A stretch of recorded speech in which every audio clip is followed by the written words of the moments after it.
Hey everyone, hope you're doing well. This is Gabriel back at Symbiont Farm, and I want to show you the aftermath of this catastrophic cold that Florida has experienced. So let's take you for a little tour. So as you can see, starting here right behind me, this soursop tree is just totally fried. The Napier is coming back quickly. It did all look like this, and then now it's coming back. A lot of these pigeon peas I had growing have gotten really fried, but not all of them. As we see here, we could take a look at this area right here, and we have some pigeon peas that have maintained their green. Napier is coming back. The banana is coming back as well, shooting up new leaves pretty quickly. Now here's an example of why density matters. So check out what's going on here. These moringa seedlings are totally fine. They barely had any effect. And also look at the leaf on this taro, this malanga. Now look at this malanga over here. Look at the leaf there, and where it was more exposed to the wind and the cold, it got burned. So yeah, and there's also some little papaya seedlings popping up in here that made it through the cold thanks to the coverage. So during the cold, this pigeon pea was more dense and a lot of leaves fell off. But yeah, when the cold came, it fell on those pigeon peas rather than on the little seedlings. And so that moringa is able to stay alive. Of course, earleaf acacia is doing well. No problem with that. I noticed that this circle right here and that circle right there were the ones that did the best of all of these. And I think it's because there's this tree up above it. So I noticed the effect of having canopy over really influences the health of young plants. Yeah, again, you see the Napier coming back. This weed, which I don't know what the name of it is doing amazing everywhere. So I'm glad that that's photosynthesizing, and the bananas are coming back. I did lose this mame. As you see, it has no leaves. Maybe it'll come back. We'll see. And I see these moringas. I thought I lost them, but they're coming back. At least this one is. And this one it's budding out. This one might have lost too. But you see how this is more exposed. This right here didn't have a lot of coverage and is exposed to all of this. So yeah, you see the cold really took things out. This is a sapodilla, which I don't know if it'll come back, but as you can see, it's all exposed. Of course, the Napier is gonna come back, and it seems like this pigeon pea is dead. What I've noticed is that the pigeon peas, when they're very young, they're easy to fail during adverse conditions. But once they're old enough, once they've already established, they tend to do very well.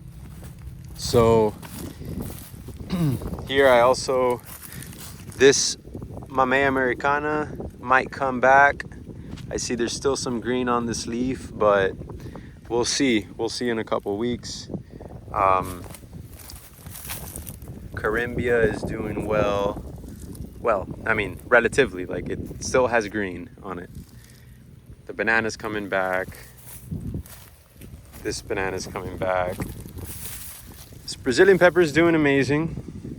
Of course, there is no sign of any burn on these Brazilian peppers. So yeah, that's doing its thing there. Again, that weed I was talking about, which I'm leaving until it flowers, and then I'll cut it and use it for mulch. These pigeon peas are doing pretty well. Carimbia right there. And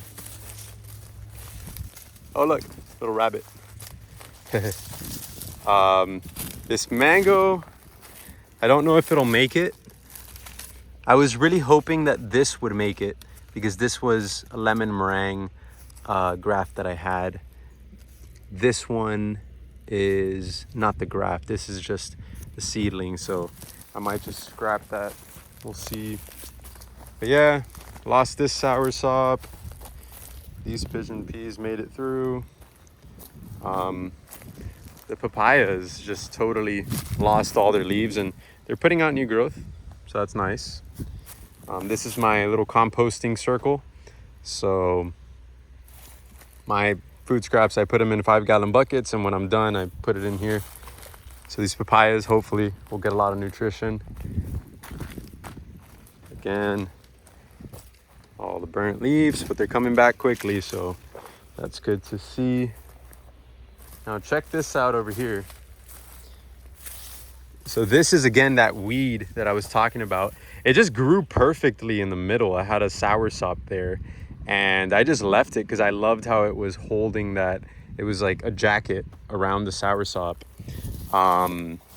But not sure if the soursop is going to make it, because as you can see, that's the soursop right there, and it's lost all of its leaves. But you know, it's fine. I'm detached. Yeah, there's some seedlings here. Little moringa. There's a small carimbia there. There's some Brazilian pepper coming up. And hopefully all of this, I'm just hoping that that carimbia will shoot up quickly so that I can plant something under it, and something that can, and that way it will then have, you know, it will have these shrubs all around it. It'll have the grasses plus the carimbia on top of it. It'll be a nice shelter for whatever I plant there. But yeah, a lot of these trees I already had in pots, or friends had them and they were given to me. I didn't buy any of these trees. So for me, I'm not really very attached to them surviving. If they survive, they survive. This is a sapodilla, which we'll see what happens. And yeah, so I wanted to talk to you guys a little bit about what's happening on the broader scale, because that's really just, you know, my little experimental garden where I am planting some grafted trees. I'm not doing the whole accumulation thing. Well, I am, but at a much more rapid rate, and not like here where I'm planting trees that are not ready to be here. Look at this black sapote. I mean, that's sure the cold was bad, but I'm sure if there was a canopy up on top and the soil was much better, then it would have had a much stronger chance to survive. So it really re-emphasizes the strategy that I was going with, which is succession. And as you can see right now, it looks like most everything died.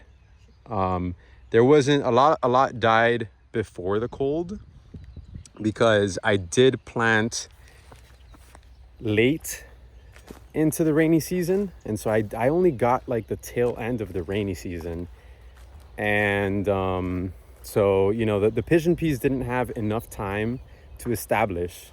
And so when the dry season came around, and mind you, this soil is not soil, it's just sand. There's no nutrition. It's very depleted. It's very poor soil right now.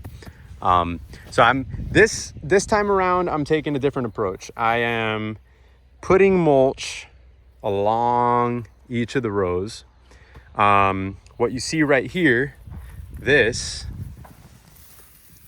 is horse manure that I used my neighbor's. So you can see some horse manure there. Yeah, I used my neighbor's horse manure spreader, which is an implement that connects to the back of the tractor. And it's a little trailer where you dump all the horse manure inside.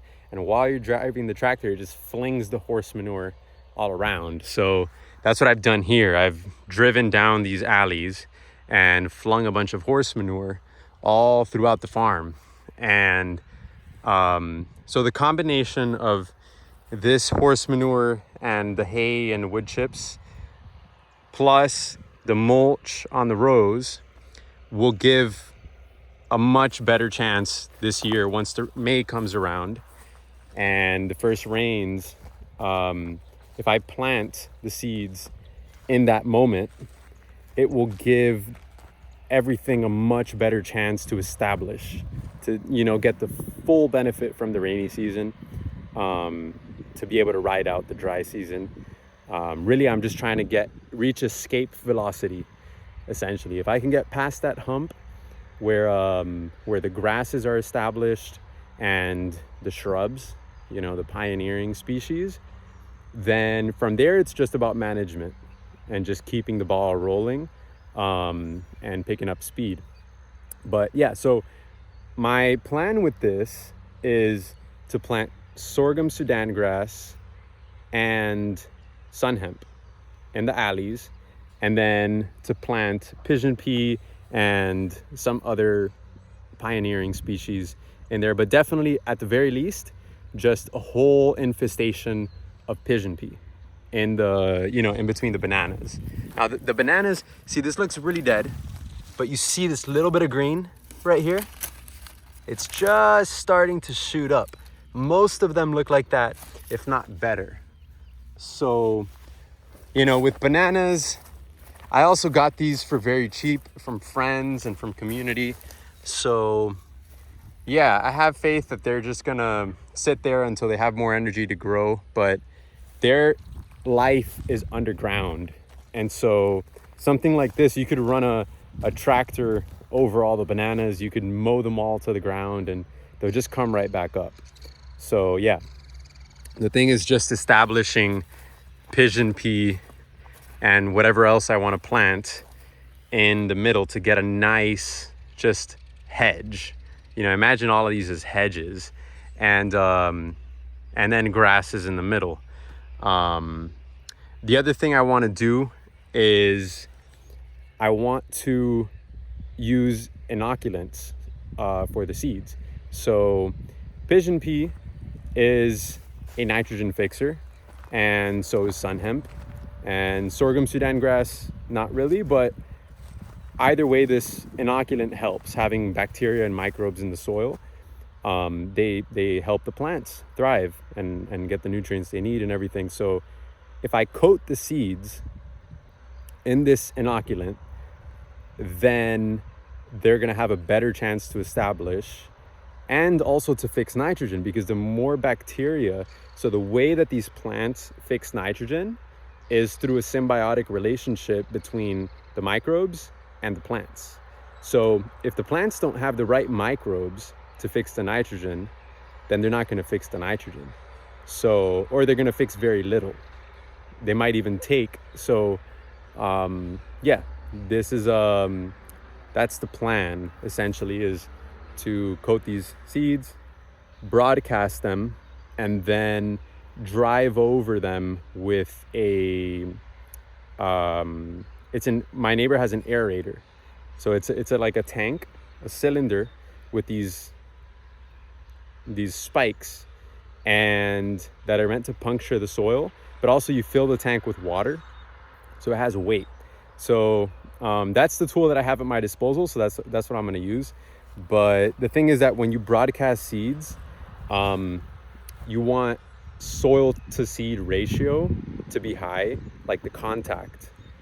So if the seed is just sitting on the surface, it just has a little bit of contact and it might lose a lot of moisture. It might have less chance to sprout, versus if the seed is pressed into the soil, then the seed is going to have more contact with the soil, especially in sandy soils that are very well draining, and it'll have more likelihood of sprouting. So yeah.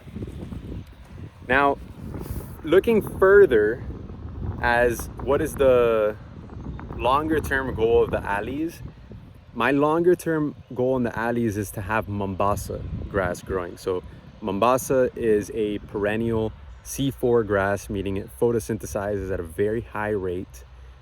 So it's going to produce, it grows really prolific. A lot of people use it for feeding cows.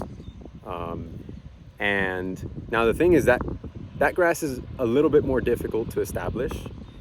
For one, the seeds are smaller, so they have less energy to get started with. So they maybe need a little more energy in the soil. But yeah, they require more fertility. So because I already tried sorghum Sudan grass last year, this last year, and the sorghum Sudan grass only did okay at best. It didn't do very well. It didn't do horrible. It did grow, but it was a little bit yellow. There were bald spots all throughout the property. So because sorghum Sudan grass is a grass that has a bigger seed, so it has more ability to feed itself during its infancy, which makes it easier to establish in a little more depleted soils. And also I think it's just more, resilient in more depleted soils. Because I haven't fully passed that chapter, rather than go into Mombasa and have a failure, I rather just do sorghum Sudan grass and sun hemp, which will bring a lot of nitrogen, I'd rather do that well.